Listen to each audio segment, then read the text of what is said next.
I'll say a few things about Ota. It would be good for you to know a little bit more about her situation and her relationship with Kimura and the origin of the nearly neutral theory and what happened over this period of time before, let's say, 1986. You know that as a time of the paper that Moto published, in which it is totally triumphant. He's there. So I'll give you a nutshell kind of history of what happens up to 1986 and not after that. Ota is a graduate student at the University of North Carolina State. She's working primarily with Clark Cockram and also other people that were there. Well, what year was that? She came back with her doctorate in hand in the summer of 1967. So it's for about 4 years before that she was a grad student at North Carolina State. She went there with her husband, and she became pregnant while there in her last year of graduate school. Her husband left soon after she got pregnant. He left graduate school at NC State and went back to Japan, found another person, and was done with Tomoko. And there she was, pregnant and working on her dissertation. Her baby was born while she was working on her dissertation. And then she goes back to Japan. Sorry, well, what was her dissertation? What was the subject of it? I can't even tell you. I can't remember right now. I did know, but I've forgotten. And when she went back, she went first to an institute that was founded by one of the people that Moto studied with when he was at Kyoto. That would be, it's some institute, it's over closer to Tokyo. It's a wonderful, he was a wheat geneticist primarily. Anyway, he had an institute. She went there for a little while, but knew that she couldn't stay there. And she went and interviewed with Kimura to see if she could come and work in his laboratory. This was early in the summer of 1967, and he said that this lady came in with the baby in her arms, and he felt sorry for her, but thought that she was awful bright in his conversation with her, and he gave her a job. And that's how she started at the NIG and working with Kimura. From that time on, she worked very closely with him. That very summer is when Kimura invented the neutral theory. And he invented it completely on his own. It didn't come from anybody else. He invented the theory, and he wrote it out on these foolscap pages, which is how he tended to write his first version of things. And then he wrote another few versions like that. Then he got it typed up, and he went through 8 different versions of it. It was never read by Crow, who read all of his papers, really. All of them were corrected for English, but this case, Crow was busy as an administrator at Wisconsin, and therefore didn't have the time to read this paper by Kimura. Sewell Wright read it and wrote back and said, "You're probably right, and it's irrelevant to me. Do what you wish." It didn't say anything substantive about it. So there was Kimura, and he decided, I'm going to just send it off to nature. I think this is really important. I think it may be the most important thing I ever do. And so he sends it off to nature, and bingo, they publish it.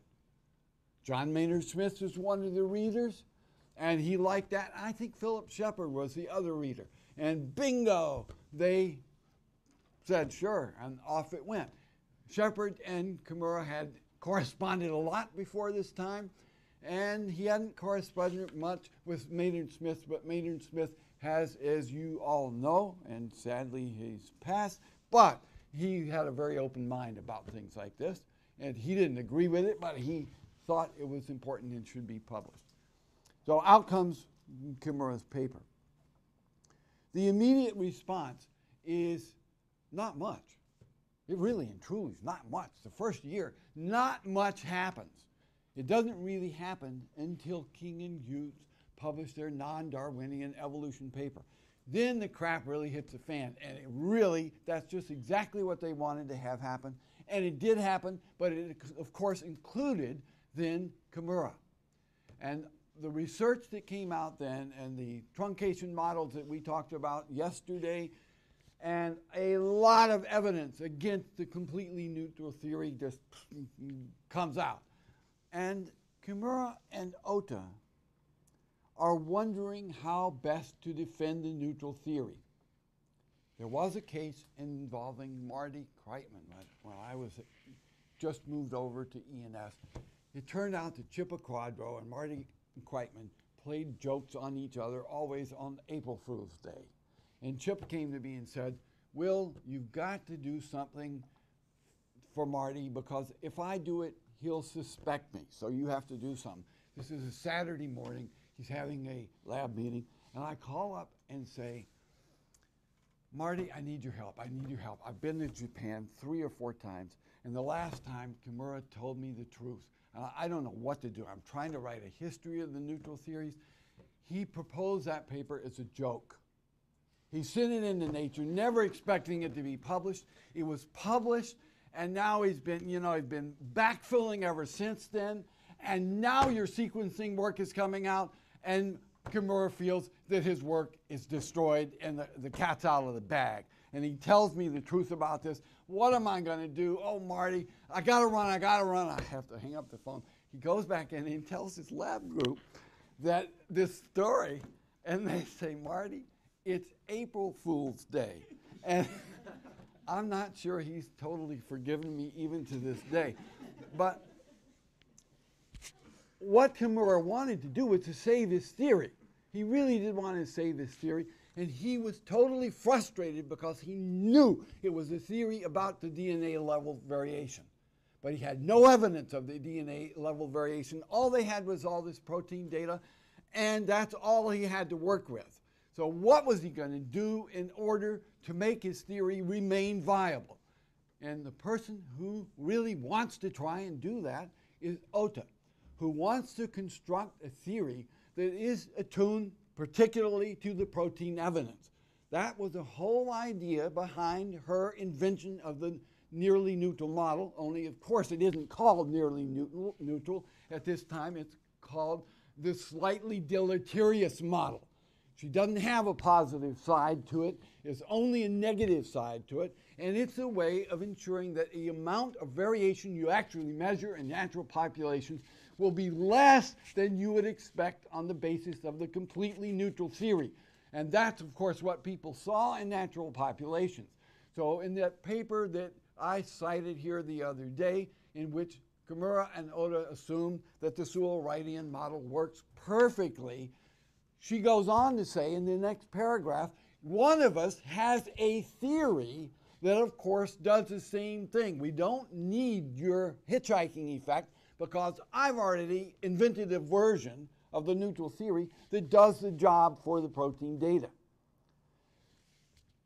Ota, in the mid-1970s, is so successful with her model that it begins to overtake Kimura's completely neutral model, because only data that's available is protein data, and it doesn't seem to fit his completely neutral model all that well.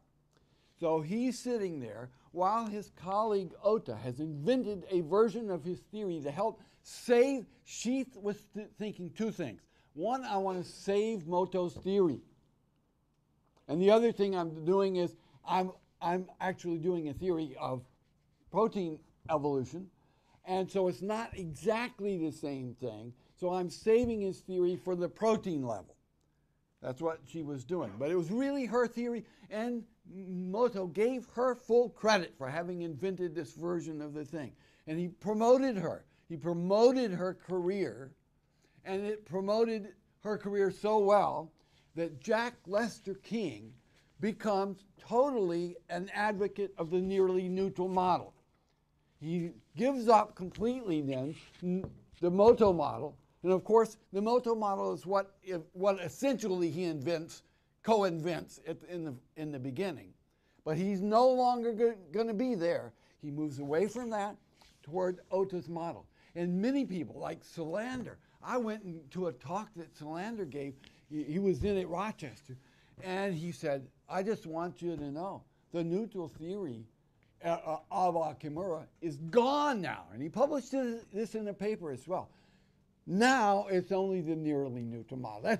So here's Kimura in 1975, 76, 77, saying, oh my gosh, you know, my theory is being buried, and this is not good. And he, therefore, invents a version of the nearly neutral theory. He invents another version of it. And he publishes it as a paper in the PNAS, and he also puts it, of course, into the 1983 book. Then in the 1983 book, he goes from one to the other model according to the data he's working on. He doesn't say ahead of time that I'm only going to use this for protein data, this nearly neutral model, and of course, he didn't have real DNA data in 1983 yet.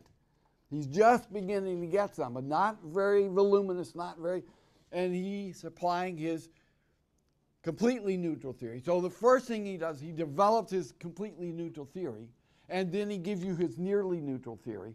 And in a way, he feels like he's done the whole thing. But his two theories, first of all, his nearly neutral model is really ad hoc. It's just a truly ad hoc model. In a way, it fit the data perhaps better than Ota's, but there's no reason for assuming the particular curve that he chose. And there's no reason for assuming that that has anything to do with anything. He just chose it because it fit. And so it looked. Any deep differences between the two nearly neutral models, Ota's and his? Yes, his doesn't require Monte Carlo simulations. And hers always constantly does. So he doesn't feel the need to do Monte Carlo simulations in order to support his views. By the way, this is really another really important aspect of Ota's approach. She's able to use a mainframe computer and to write the programs to do these Monte Carlo tests. Her version, of course, includes some levels of selection. In large populations, selection will be determinative and will lower the amount of variation in the population, whereas in small populations, it would be primarily random drift.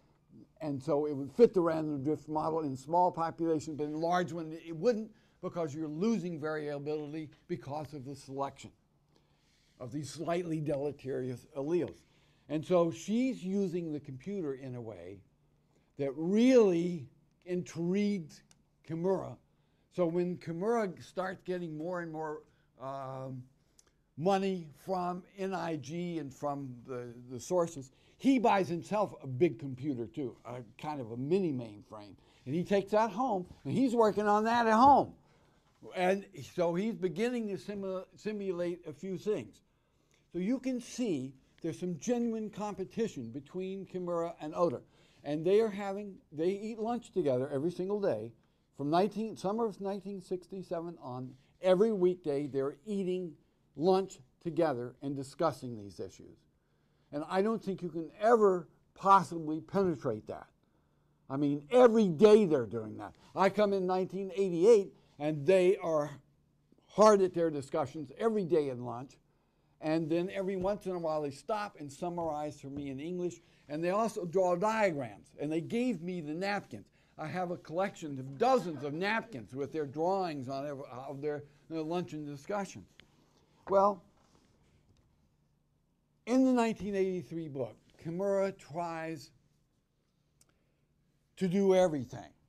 And Ota feels kind of put down by all of this because now he's got his own neutral, semi-neutral theory, and she quits publishing in this area and moves to gene families that she gets very interested in, the evolution of gene families. And she produces a lot of really major stuff on the evolution of gene families. Kimura then, after 1983, the DNA data starts to come in. And by 1985, it's it's to him fantastic what's happening. And he writes that 1986 paper, and he never has to change his mind again. Remember, he's in the early papers, he says, neutral and nearly neutral variation. It goes under his completely neutral theory. But then Oda says, no, the nearly neutral stuff is more mine than yours.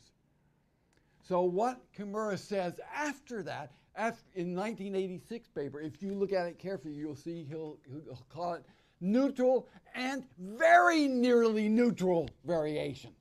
So he changes it to that, and that now all fits under the completely neutral model. And he doesn't have this model of nearly neutral evolution that he invented that comes right in his book, is right in the 1978 paper in PNAS. He never mentions that again. It's all gone. And not only that, when he collects his papers together to be published by the NIG, my volume that I'd already done on Sewell Wright, it didn't have that paper in it. The paper was gone. He just didn't include it. In the published version by the University of Chicago Press, that paper is put back in. And Takahata and Crow made sure that it was put back in. And I think it's great that they put it back in there. Kimura just as soon forget about this version. So Oda's kind of put down by this whole thing. Moto's triumphant, and her nearly neutral model is now on the downside, because when the DNA comes out, the DNA information comes out, somebody said yesterday, that was the key to the real acceptance of the neutral theory. I think that is exactly right, and it's just that period of time when people can see the DNA data that they begin to think, well, I guess the completely neutral model is just about there. So this is a downtime for Oda in terms of the neutral theory, but it's not a downtime in terms of her evolution of gene families. It's a very up time, and she's busy doing that, and that's something that Kimura has really nothing to do with. So when I get there in 1988, she is beginning to think about the neutral theory again and the nearly neutral theory, and thinking in terms of moving above the zero axis and getting positive variation as well as negative variation, selectively positive and negative. And she's thinking, hey, I can do a new kind of nearly neutral model that's going to do the whole thing, and I can really do that. So she then starts saying there's a lot of nearly neutral variation on both sides of the curve, and Kimura is saying, oh no, it all piles up at the origin, at the zero. And so he would draw these big high peaks on the napkins, and she would draw much lower peaks on the napkins. It's fascinating to see them compare these two views, and they're really, really arguing back and forth and back and forth and back and forth all the time. She publishes this nearly neutral model, and she's beginning to get some real help from Tachida and some other really wonderful people there in her lab, and they really are, she's moving again on the nearly neutral model.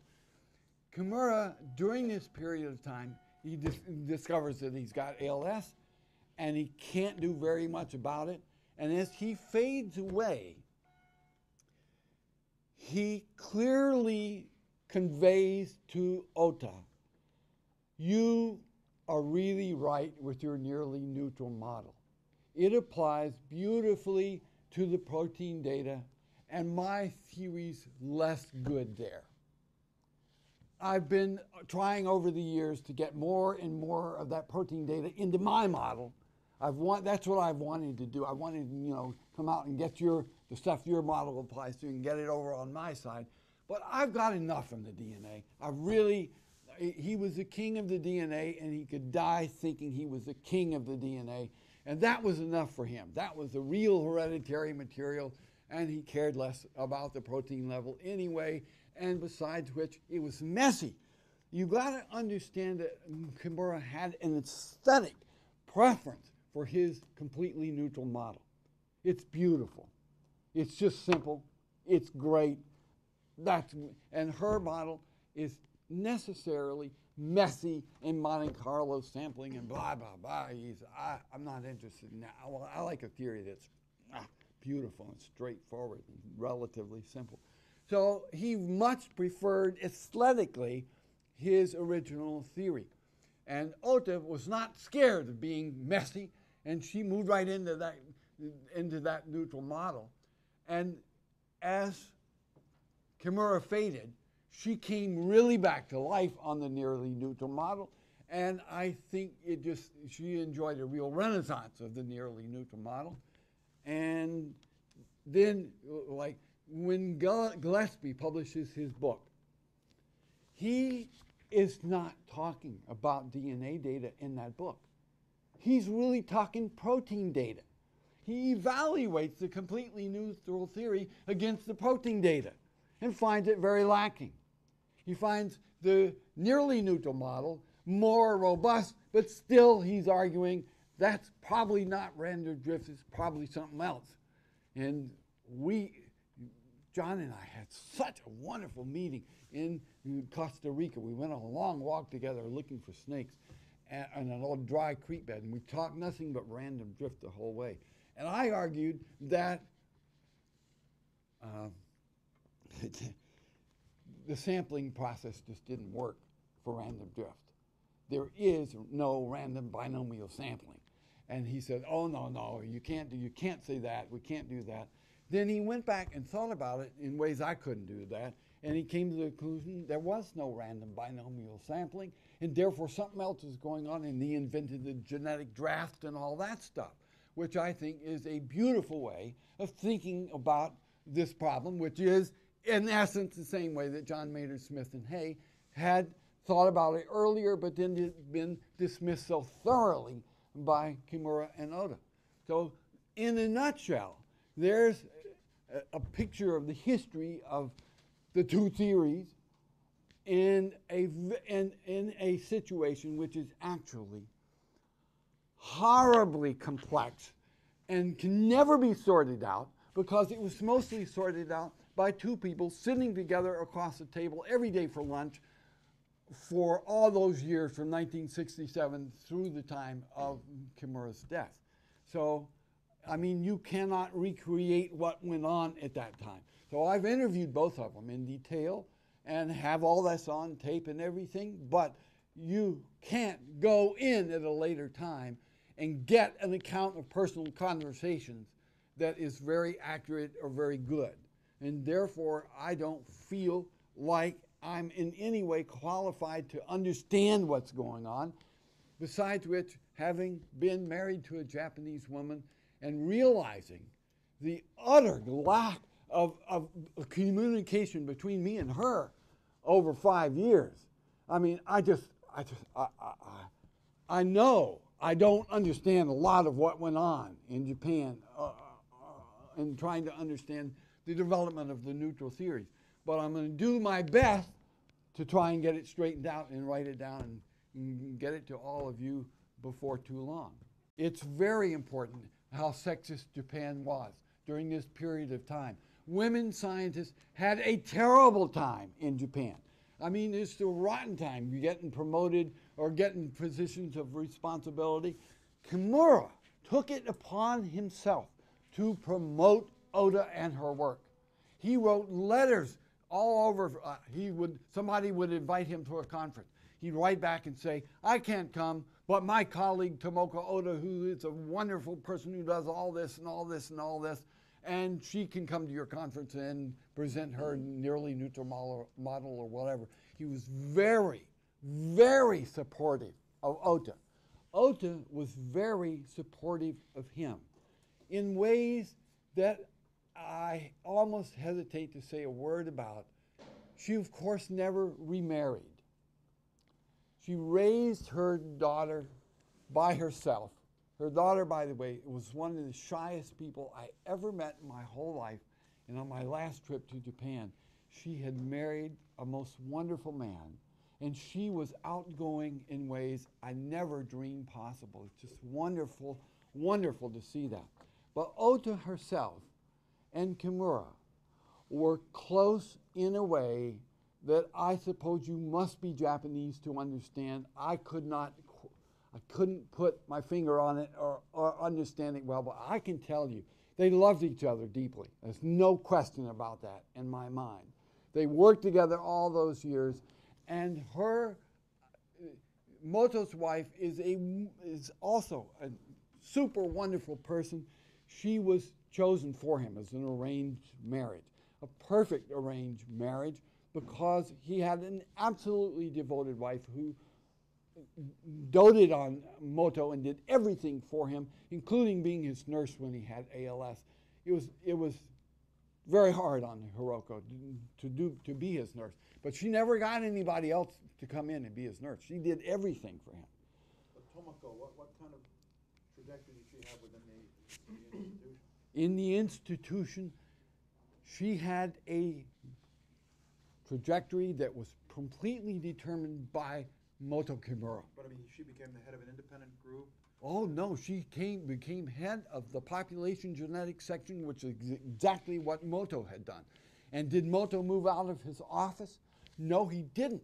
He didn't move out of his office until he died. Then she moved into the... So she inherited his position, is that... She inherited technically his position, but Kimura kept coming in after retirement to his same office. But there was no doubt that the reason why she became the next head of population genetics was because she had been completely groomed for that by Kimura. And had that not happened, there would have been an enormous explosion on Kimura's part, that she didn't follow in that. The same thing happened throughout the world in the sense that he promoted her a lot. But by the mid-1970s, she didn't need a whole lot of promotion because other people were finding her nearly neutral model, and with only protein data available, a very attractive kind of version of the neutral theory. And that's why many people were saying Solander's statement is the most clear-cut. He says, no more am I going to deal with or think about the completely neutral model. After that, it's only the nearly neutral model. I think the way that women scientists got ahead in Japan is by having a protector like Moto Kimura, a man who could pave their way. It isn't that way entirely anymore, but in my opinion, it is largely that way still at the present time. Do you think that it makes a difference that most people in North America wouldn't have known that Say that again. wouldn't have known that her, I mean, they might not have known her gender. Oh, no, everybody knew it. Everybody knew it? Oh, no, I didn't. I thought she was a man. But her name ends in Ko. Well, No, I did. T-Ota. T-Ota. No. Oh, it only came as T-Oka. T-Oka. Never Tomoko. T-Ota. And I thought T-Ota must be a man. I just assumed it was a man. Boy, was I wrong. I referred to her as a man in the book on civil rights. You can see it right there. And there are lots of people who thought T-Ota was a man. So do you think that might have made a difference in terms of the way she was being cited? That's a wonderful question. You mean around the world? Yeah. The T-Ota. That's a wonderful question. I don't know the answer to it, and I would be thrilled to hear an answer to it. Well, could you say something about how Kimura promoted his theory almost in a semi-popular way with phrases like survival of the luckiest or scientific... Oh, well, now, survival of the luckiest had more to do with his hope that the neutral theory could be used eventually in adaptive evolution. That was his survival of the luckiest idea. That's trying to make it more widely relevant. It's a persuasive... That's right. It was a persuasive kind of article. Moto was very deeply sensitive to opinions about him. And he spent a lot of time cultivating an image of him as a scientist. Personally, he would run himself down in front of you. But if a visiting journalist wanted to speak to him, he would move heaven and earth to have a long interview with this journalist and then have a nice big spread written about him. And he cultivated people's interest. He cultivated interest in me because he knew I'd written about Sewall Wright, and he didn't mind having a book written about him by the same guy who wrote about Sewall Wright. I'm sure there's an element of that, but it changed over time as we really got to know each other. So I think Kimura had a very strong sense of this, and in Ota it was just as strongly modest as it was strong in Moto. He But also had a very strong sensitivity to whether his work was recognized or not. Yes. He often chided me for not citing him personally. He would say, well, how come you never cite my work? when I went to Japan in 1988, I took this copy of your book with me to Japan, and he spied that I had a copy of it in my briefcase, and he said, you know, that guy got a lot of reviews that were negative because he gave so much credence to the neutral theory. Let me tell you, he's no friend of the neutral theory. And so that was one of our first conversations, because he knew I had worked with you, and he wanted me to disabuse my idea that you'd been supportive of the neutral theory. And actually, it was after he said that I went back. This was 1988. On that very trip, I went back and read through, and that's where all the marks in the book came from. It's me marking the spots where you were saying, I want to find out about the neutral theory so I can ignore it. And Moto didn't really like that. He thought that was not a strong, but he also suspected that Jim Crow felt very much the same way. So you weren't unusual at all in your point of view.